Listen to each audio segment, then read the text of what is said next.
Hey, this is Shannon Berkelbeck, and I'm coming from the porch with Cody Stromberg here at the Young Living Farms, the St. Mary's, the first farms that Gary Young got started. And we want to talk a little bit about regenerative farming. So how would you define that for people? So in a nutshell, regenerative farming is to rejuvenate the soil. I mean, that's kind of the basic idea about it is you're not applying any synthetic fertilizers, pesticides, things of that nature. You're always leaving your soil covered because you don't want your soil to get hot. You don't overwork your soil. Obviously, if weeds are a problem or undesirable plants are a problem, you want to work that soil just enough. But every time you turn the soil, you're releasing nitrogen, carbon, all those things that you need in the soil into the atmosphere. You want to put cover crops. There's tons of things with regenerative ag that you can do. It's not a one size fits all model. It's based on your climate, your location, and what fits your need. I mean, that's kind of regenerative ag in a nutshell. So what do we do in Idaho? That's where we are at St. Yeah, Mary's. so some of the practices here on the St. Mary's Lavender Farm, Young Living St. Mary's Lavender Farm, we do cover crops, one of which would be like alfalfa. Because within that regenerative ag process, you want to integrate livestock. Well, in the wilds of North Idaho, if you will, we don't really want livestock up here because of the predators. So with alfalfa, it's a natural magnet for the whitetail and the elk. So that's our livestock, if you will, is the wildlife. And then we also use things like common vetch, which has the ability under perfect conditions to pull 200 pounds of nitrogen out of the air and put it right back in the soil. And then because of our soil makeup here in St. Mary's, it's pretty clay. It's a clay-based soil. So we use a lot of tuber vegetables too. So that radish will grow to be about that big around in our fields. And we're not planning on eating it. The plan is that that'll decompose, all those nutrients go back down in the soil. And then where the radish top came out of the ground, you've got that little tiny hole. Well, as we water, the water runs across the top of the clay, it falls down in that void, and then it can slowly saturate that root zone of the plants rather than eroding our top or just running away from us where we can't use it. Yeah.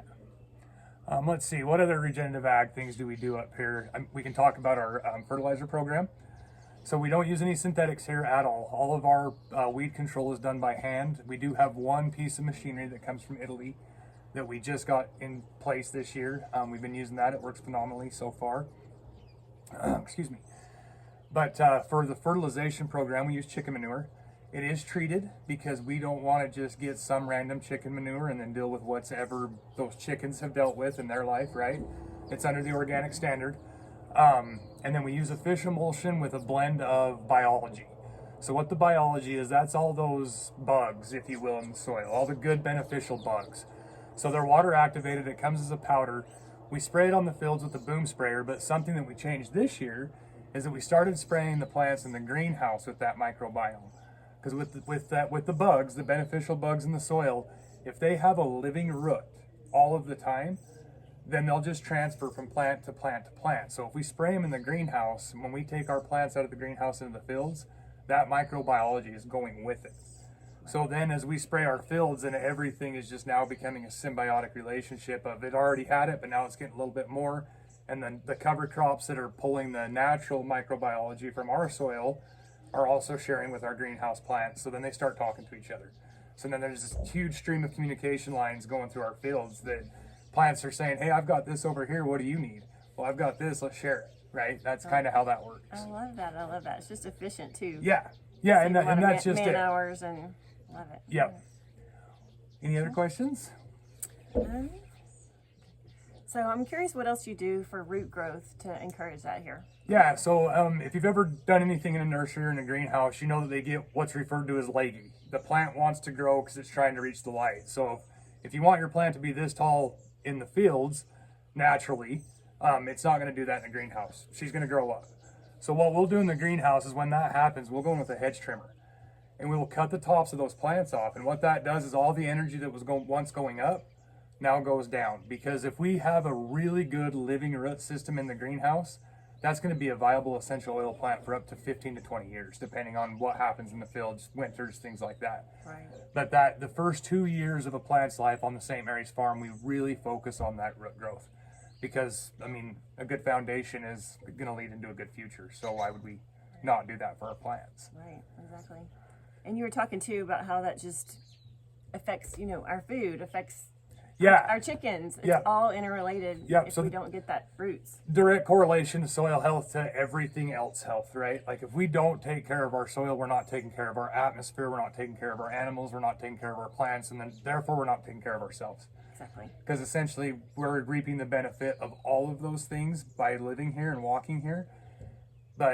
And unfortunately in the commercial industry, it's so much of, what's the word I'm looking for?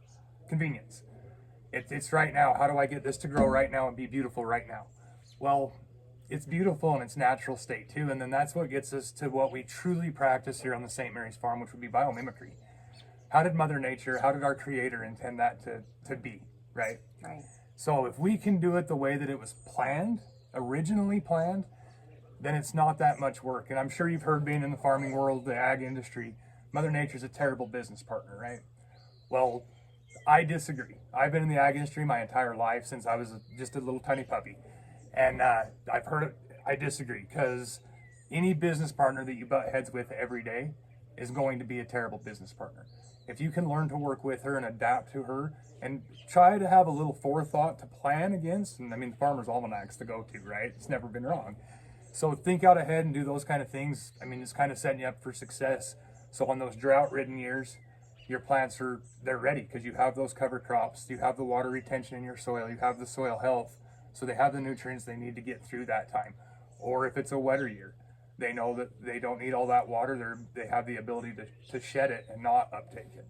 There's tons to go into it, and I mean, that's the thing with regenerative ag, guys, is there's tons of rabbit holes you can dive down into.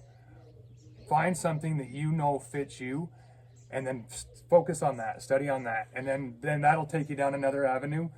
And I would ask you to not get too deep down any one of them, because you'll get lost. There's a ton of information out there. Do your education, get your knowledge, but again, make sure it fits what you're trying to do in your garden or your lawn or whatever, you know. Yeah, your area. Yeah. The native. Yeah. Exactly. Cool. Well, thank you for sharing with us. Absolutely. Thanks for the invite.